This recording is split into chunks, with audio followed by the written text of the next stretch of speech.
So hello all of you. Welcome, and I'll begin. Today we're going to begin with number 46.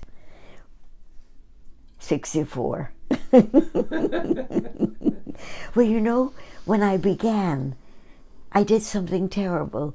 It was only on Orchard Street, and I called each one of the paintings Orchard Street, never knowing that my poor grandchild, Jesse, would be doing a website and that he would get completely different pictures, one after the other, but they were all with the same name, Orchard Street. Until we repaired the damage, it's amazing that he still loved me, because I'm not a good record keeper. Okay, let's talk about India House. As you remember, when people asked me to do a painting for them, I would give them a list of places that I thought I couldn't wait to paint. And one of them was India House. And the same people who had Francis Tavern. And first of all, they were lovely people to work for. And I'd like to read to you about India House.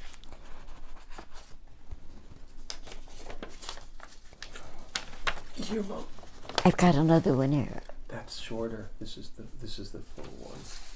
Okay. This is the full one. Yeah. Okay. New York City is composed of so many different worlds.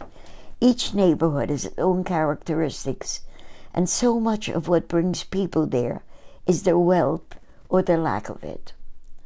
Here, when I painted, I met the same kindness as I did in other places. But when I began a canvas in a neighborhood where no one had seen me work before, the comments are difficult to hear. As I mentioned before, since I understand Spanish, at least at that time I spoke it well, and Yiddish, nobody ever insulted my work in English, but they did so beautifully in Yiddish and in Spanish. And I knew I had to live with it because I couldn't leave. I was so hooked into this work. And now that we've gone back and seen that everything is gone, I realize I was meant to be there. The kindness began when the canvas was still looking chaotic, especially by the staff of India House itself. But Rubens Olorzano, do you have his picture? Mm-hmm. Okay. Rubens Olorzano, the manager, also took the time to tell me the history of this wonderful building. And his picture is posted as well. Oh, good. I need everybody to know that both India House and Francis Tavern at that time were extremely elegant and expensive. Food there was not cheap, but it was always wonderful. And the people who walked in are always extremely well dressed. And sort of the nobility of the area. Yes. Kenny will show you. Okay? And it was kept with such dignity and so clean. Designed like a Florentine palazzo, India House was built for Hanover Bank in 1851 to 84, while the financial district is now full of austere concrete and steel structures. India House is actually typical of the area's 19th century buildings, most of which have disappeared. Hanover Square at Pearl and Hanover Streets, about a block from Francis Tavern Museum, was the printing district of colonial New York. The first printing press in the colonies was established at 82 Pearl Street In 1693, the Great Fire of 1835 destroyed almost all the early structures. This painting includes employees of India House and of the restaurant called Harry's at Hanover Square, as well as other neighborhood workers and residents and members of the owner's family. And this is what I'm not going to read to you, but I'm going to show it to you. This was a pamphlet that Reuben gave me about the history of India House. A lot of pages, but the ink has faded. But let me just read what it said at the bottom. Where India House, where gathered those who bear the burden of the desert of the sea. And I don't know what that means. I can only imagine that this is where the newcomers came. Because this is the old New York. And it says here, the description prepared from historical material collected by H.W. Foster of the New York Title and Mortgage Company. Let me just read that little bit. Please, could you reach me my glasses? They're right there. Thank you, Kenny. I thought I was being efficient. These are mine. Oh, these are yours. Mine are with a red case. Right. Oh. Yes. I keep them in red cases because otherwise I don't find them. Thank you. Listen to this. The mystery of the sea that calls to men, the ships whose masts stood forest-like at the docks, bearing in their holds the wealth of the Indies, and carrying memories of many trips to the sprinkled isles that overlays the sea. The romance, the adventure, and the profit of the seven seas are concentrated within the walls of India House. I am so glad I read it. Thank you, Kenny, for being so patient. Because I went all of this, but when I saw how thick the booklet is, I thought I can't read it. But that part was worth it.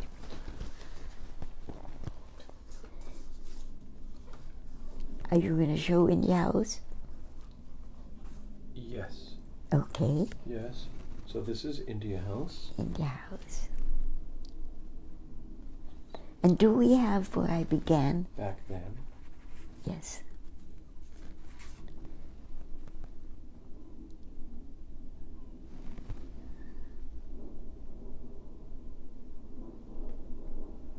Do we have what, Mom?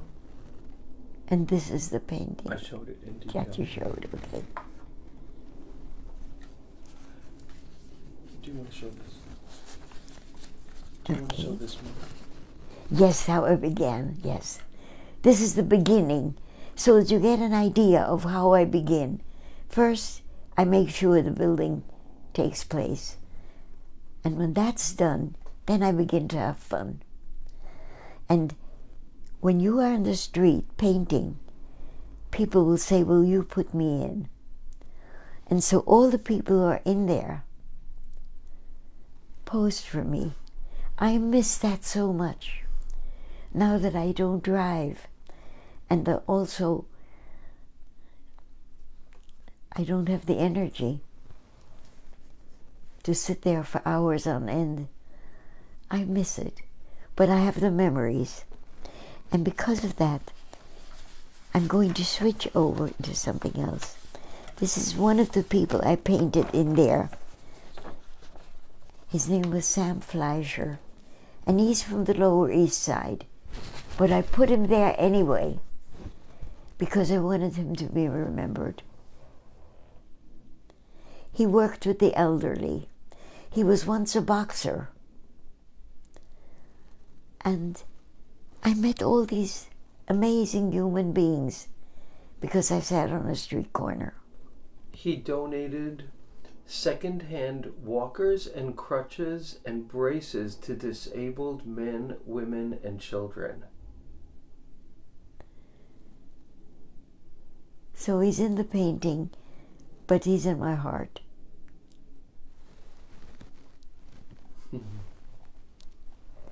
And now I'm going to switch over into something else. I was saying how much things have changed. And I spoke, one of the many wonderful things that happened lately, it's as if people came out of the woodwork from the past. And Mom, if I could just interrupt for a second Yes. and say, Paula Lakshan is here. Hi, Paula. Oh, I'm so glad. How is your foot? And she says, hi, everyone. Wonderful. And Tammy Smith says, hello, Hedy. Happy spring. Tammy, come back. Tammy is the one who started me on this and who gave me the difficult job for Jessie to do my website, because she asked so many questions and got me so excited. Okay. One of the people who suddenly called me from way from my past, I spoke about her last week. Her name is Liz. I'm not giving last names. And she's a teacher now. I knew her when she was a little one. I believe in her stroller or crib. I just remember her as a child. And I knew her family as she grew up, and I knew her. And when she was in touch with me because her mother passed away. And we began to talk about the past. And I realized her past is so different from mine because she's young. To me, young is anybody over 40. I mean, under 40. I think she's more than that already, but in my brain, she'll always be young. And I said to her, talk to me. How is your world now as compared to my generation? And here she said, I will gladly let you know about my generation versus today's kids. I can give some examples about growing up when I was younger. I'd like you to think about this, because so much has happened in your age. Nobody had computers. Liz, when you went to school, there were no computers. I'm sure that's not true now, as you're a teacher. Here's what she wrote. I'm reading excerpts from it. Now I work in a middle school, ages 11 to 14. Today's children are much smarter with technology. They learn faster. They communicate via social media and texting. Besides kids, some people rather text and talk on the phone. One day during lunchtime, there was a student texting. I could tell she was texting the person next to her because she said, "Do you see what I said?"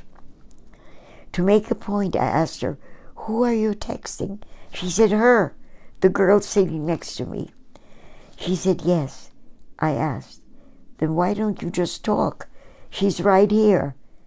She said, "I don't know."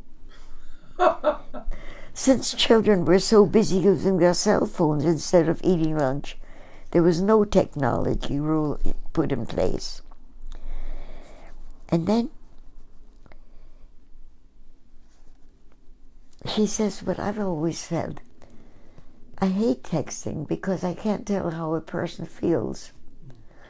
And I was saying to my son that conversation has disappeared. He said, "No, it hasn't. It's just done through social media, which means it's private." And yet, it isn't. And I realized I'm used to conversations where I say one thing and then you say, "Yes, but." And then I say, "Yes, but." And we share. And I realized, and I told my family and my friends about it, I'm doing an experiment. I am replacing myself from the middle. I've always put myself into the center. How do you feel, I ask. How are you, I ask. And I make believe that the center person is the one I'm speaking of and to. And it changed my whole perspective. Because suddenly, they're not being listened to, they're being heard. And it really changed the way I am living. And that is what made me ask Liz that question. And I ask it to so many people now. What are we missing when everything that we say is what we experienced? But your experiences use the words differently. I remember when we were doing prison counseling, we were told, don't speak of the word mother as if holy like apple pie. That mother may have been on drugs. That mother may have beaten the kids. So when you say mother, find out what is meant by it.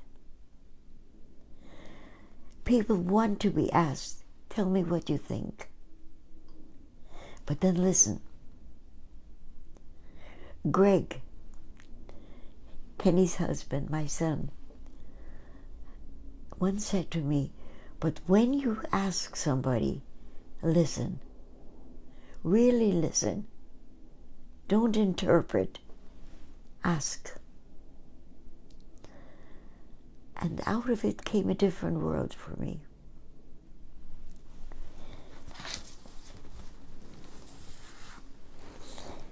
Another thing Liz wrote, another example today, is when school districts took away cursive writing. Their reason was no one writes letters anymore. They email. I am glad cursive writing is brought back in the schools. They now teach. It teaches students learning something from start to finish. They have a feeling of accomplishment, teamwork. Also, you cannot print your name on a legal document because if it's printed, they might not be able to tell if you really did it. If you write by hand, that's different. Which reminds me of something I can't wait to tell you about. It's long, but I'd like you to understand it because it opened more new doors. And as these doors open for me, I want to share them with you. And you can open yours for me. In the comments, right? Yes. I can just write them in the comments. In the comments. Or sit down and write a whole letter, if that's something you could find the time to do. I remember reading somebody, how much time did the people who write a U instead of Y-O-U-R, how much time in their life have they saved? Okay? Okay. Let me go back to what I wanted to say, which was, what did I want to say? When I said, let me go back. Kenny, are there any comments? Yes, there are. Good, read them out. I get my brain working. Yes. So Paula says, I am representing our family tonight. Eileen and Silas send their love. JT is there. John says, hugs from California. And Tammy says, you and Jesse created a fantastic website. Ed Weedman is here. Hi, Hedy. Happy spring. Wonderful. Okay, now that my brain came back again, let me tell you what I was going to say.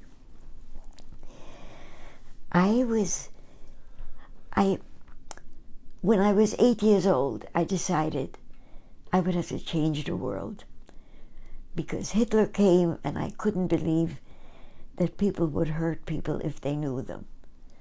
And so this is what I've been doing in every single painting, introducing you to people. Yeah. But this really got to me. I called the Red Cross and I said that I would like to teach children to draw. And they said they don't work with children. But for the first time ever, and I have mentioned this before, but I'm going to mention something else now. The women in prison can only be let out of isolation when they have very good behavior, then they're allowed to work in the kitchen. And they could give me a class. And I knew that there would never be time for them to buy paints or anything, but there was always pencil and paper. And so I was teaching that. And how I was teaching it, I would have them take a finger, I would bring a little plant or a branch, and I would have them trace a tiny little distance with the finger and then put that same line down. They created trees that way. But when I was in rehab after I fell, there was a doctor there whom I've mentioned before. And I said to him, "Doctor, explain to me," because I was teaching him to draw, and he loved it. And I said, "Explain to me, if I were to trace it with a pencil and then put the pencil down, why would it not work as well as the finger?" And he explained this to me, and I have to share it because it's wonderful. He said, "You see, there's a light switch over there. When you turn on the light switch, there is light. But not because of the switch. It's because way down there, a few streets, no, not streets, a few walls away, there is a little machine. And the light switch is connected to that little machine. And when you turn the light switch, that machine does it." He says, "That's your brain. If you take a pencil, you might learn very much. But in your brain, there are wires that connect to your finger, but not to the pen." And so the magic my students were doing was because when they ran this finger on the outside of the branch and then put the line next to it, their finger gave the shape to their brain. And I know I've told this one story before, so I'm just going to tell the ending because it was magic. This girl in the prison who said, "Can I show you my tree?" And I said, "Yes," because I never asked to see anything. And she showed me this beautiful, beautiful set of branches on a tree. And she said, "Could I take it home? I'd like to show it to my mother." She said, "I'd never amount to anything." I will probably through the years repeat this story again because I want you to know inside of us there is a passion to do certain things. Which brings me to the main thing of this broadcast. We all lead with something that's been in our mind since childhood. The child who wants to do specific things does not know how to do it, so it has to experiment. We call those experiments when they fail, "Oh, I made a mistake." No, you didn't. We don't make mistakes. We are forming. We are creating. And can I share something Oh, that you please. said yesterday? Oh, please. You said they're not mistakes, they're research. Yes, yes. I love old movies. And in the old movies that I watched when I spoke to Kenny was about, it was an old movie of creating medications. And I'm thinking right now of the people who at our time are creating vaccines. And my children's time, who created what to me at that time was the greatest of all, which was against polio. And they don't sit down and say, I'm going to create. They do tests, and they all fail. That's part of creating, is failure. Because the failure is the learning. If you take a child who always wanted to build something, and all they can do is make weird shapes out of clay, plexi-doh, and the mouths look weird, but they're not weird. They are the experiments that lead us on. We are magic. Jose, when you and I became friends through the word magic, my relative from Panama, Jose, we discovered each other because I had used the word magic. And then you introduced me to the book I'm reading of Cosmic Queries. Things follow each other. If you do nothing, read comic books, because comic books allow themselves to say what we cannot say in person. I love it. I love the one that I'm just reading in Newsday about the little boy who gives his grandfather a white crayon, and he says, "What? You're giving me white paper and a white crayon. What can I do with it? It wouldn't show up." He says, "Yes, but you always color out of the lines."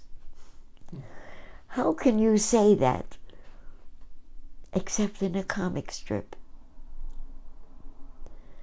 So I want to say I love you all. Can I read you some comments? I'd love it. So Paula said, "Hedy, your smile is contagious." Paula Lakshan said, "Brilliant words of wisdom. Mistakes are research." And Jose said, "They are not mistakes. It's research. Love this." And Jose said, "Nothing comes from nothing. Nothing ever could." Just like the song. You have all become my family. I thank you for being mine. I'll see you next week with 65. Painting number 65. Thank you.